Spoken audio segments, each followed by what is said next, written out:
There is no product that we have promoted more on Fightful that I use while I'm awake than NordVPN.com/Fightful. You guys have probably seen me anchored to my desk an awful lot for quite a while, and I've always got NordVPN on all my devices. That's because that's what NordVPN.com/Fightful allows. You get the fastest VPN in the world on all your devices, on all your operating systems. It is so beneficial to have that versatility. Here at home, I put it on my router just in case, and I put it on my phone, laptop, desktop, PC, and smart TV. That allows you to get all the benefits. The online threat protection, the ability to change your virtual location with just one click, the ability to use that NordPass password manager, the file encryption tool, all that good stuff on everything. Also, you can subscribe to all those overseas services I'm telling you all about, all with 24/7 tech support and a 30-day money-back guarantee on top of an already amazing deal. Protect yourself on all your devices with NordVPN.com/Fightful. What's up, you guys? Sean Ross Sapp, Fightful, here with a name you know. You've seen him so many times here on Fightful, and it seems like every few months when I talk to him, he's hit like another career high. Yeah. In the time since I've talked to Steve Maclin, he has had incredible matches with PCO, with Alex Shelley, with Josh Alexander. Just keep going. Why don't you do something? Why don't you just do something? That's just it, though, is just doing something. That's all I've ever wanted to do. You haven't had a great match with Joel Pearl yet. No, I haven't. I don't think that match will ever happen, just because I'll probably be arrested for it. Okay. So I know he's a big fan of me. Yeah, so, he is. Yeah. But it is good to always chat. I love when we get to sit down.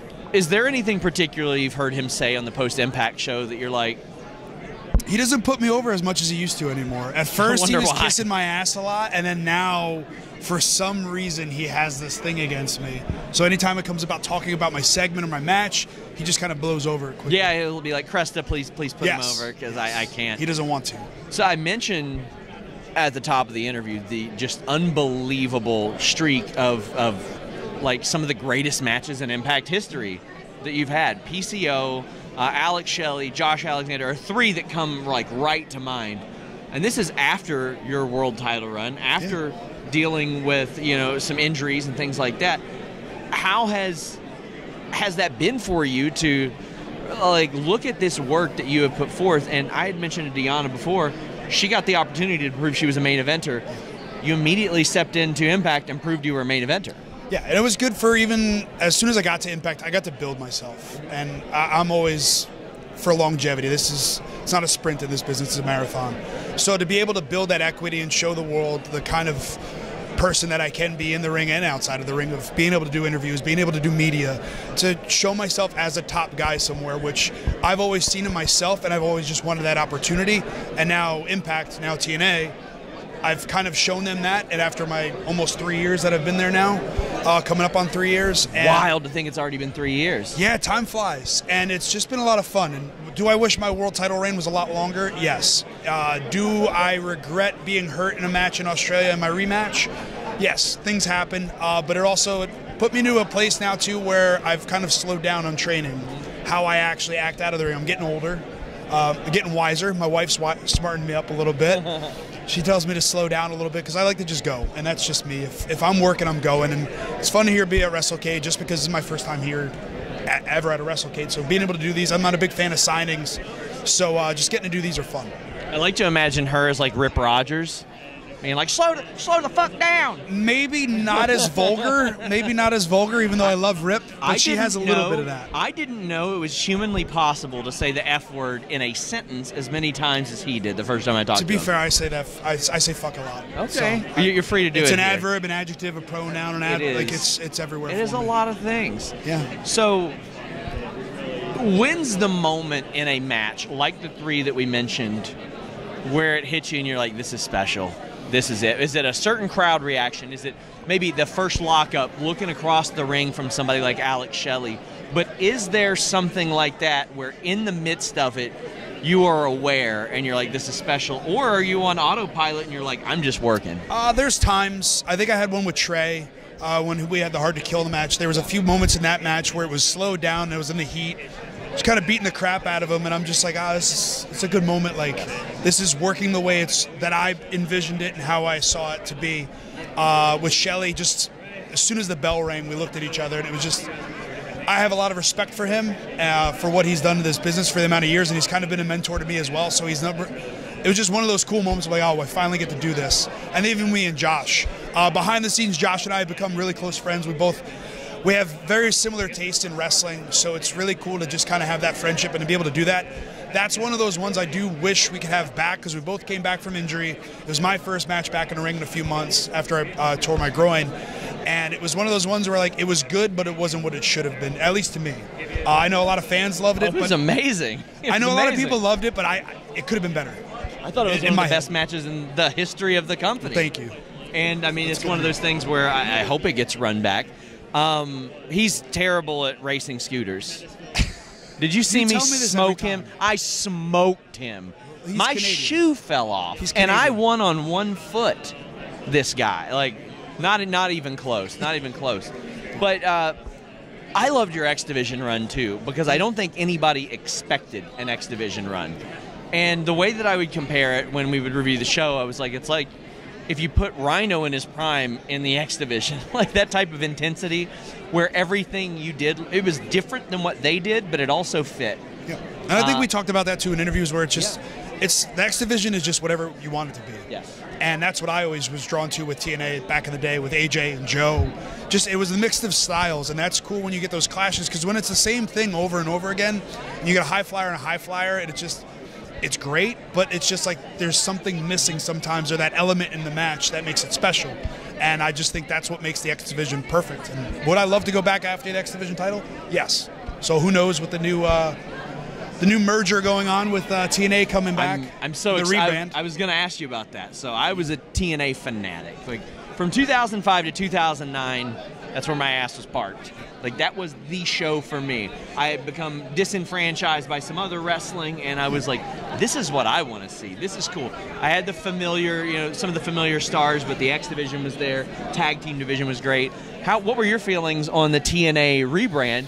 Because you were a part of that video. Did you even know when you filmed that video that it was TNA coming back? No, I was told, hey, we're just going to do this, but what's it for? Like, oh, it might be for the Hard to Kill. I'm like, oh, okay, cool. That's great. And then once we're all kind of sitting there for the moment, and I'm like, everybody was setting up lights and the cameras, I was like, oh, okay, I kind of have an idea something's happening.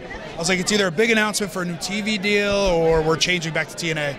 And I was kind of right. I looked at D and I was like, oh, we're going to be TNA again.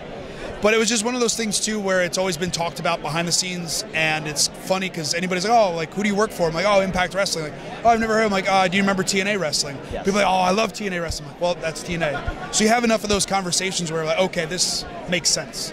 So a lot of people don't realize, because they're like, oh, she could be a TNA knockout. She already was. Yeah. One of her first matches was in TNA. Was it her in Madison? I want to say, yeah.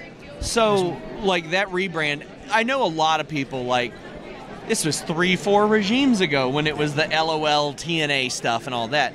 I feel like based on what we have seen over the last few years, and I remember Ethan Page was a big person spearheading, like, I want to do a reunion show, a homecoming show.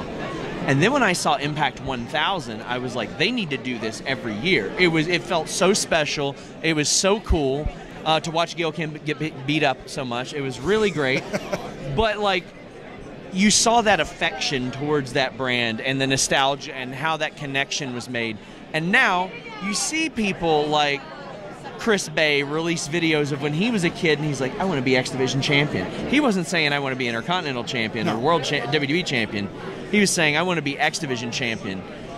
As you were sort of getting started in your wrestling journey, did you have any particular affection to that, or was that just, a place where you're like, maybe one day I'll end up there? Because before they even switched, you were in WWE. Yeah, it took me, I started training at the Monster Factory in Paulsboro, New Jersey, and it was about a year and a half before I was signed.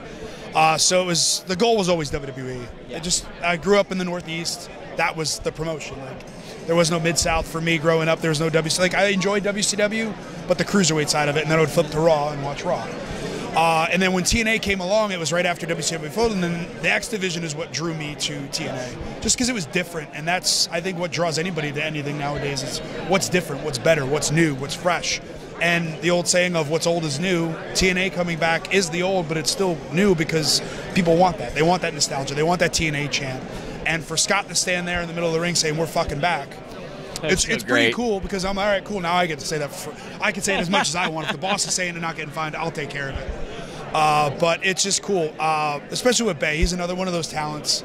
So talented, and I follow him too. So seeing like him being a little kid, and like that's cool to see. Because me, I had the IC title, I had the Ultimate Warrior chair, the Wrestle Buddy as a kid. So like I grew up to be that. But to see like a guy like Bay wanting to be the X Division champion, and he's done it. He's tag team champion, and I know he's gunning for the world title. And hopefully one day we do lock ties again down somewhere. What are your hopes, plans, dreams for 2024? Well, I haven't prodded you about your contract like I had no, Deanna. you haven't. Oh, well, I did say I was coming up on 3 years, so. Okay. So. Okay, that's interesting. But yeah, we're coming up on 3 years there. But with TNA coming back, are you giving the little? Deanna don't gave read that into look. that. Deanna was. She was like, But no, it's whatever. Sorry, It's Ross. news. But with TNA coming back, the TNA World Titles, that's in my sights. And then also back to the X Division. If I win the X Division title, it gives me an option C, which I can go after the World Title. And I always say it in every interview: if you're not after the World Title, then what are you doing in the business? So I'm going to have Deanna sit back down here for a second. Can we get Deanna around here? This will be completely separate. Okay. Is she in the shot? Let's get her in the shot. I have my first match in 6 years this weekend against Shazza McKenzie. You have beaten Shazza McKenzie. Yeah. I need advice from you two on how to kick her ass. Well, don't go for a low blow. Okay. That's step one. That won't do work. that.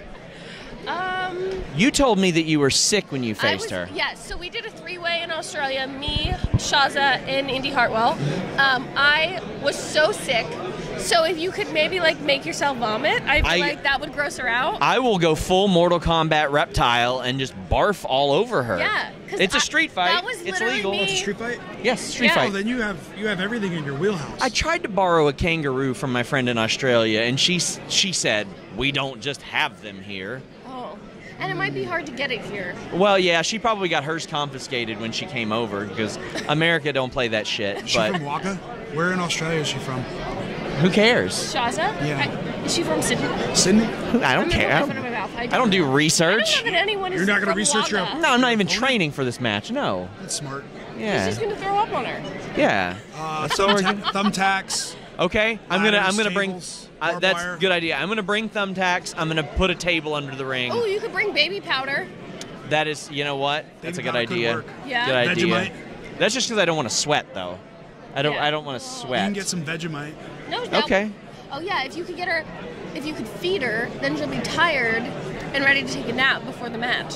I feel like she's always tired, though. Oh. Like based on the work that I see her do in the ring, she always seems a little what? Wow. She always seems a Harsh. little tired. Oh wow. I mean, that's the only explanation I have. Okay. Well, anyway, thank you guys for the advice. Greatly appreciate it. As always. As always. Until next time, there's going to be an incredible jump cut to the end of me and Steve's interview that doesn't have what we just did, and it's just going to be you all, her sitting on your lap. Until next time, guys, we're out.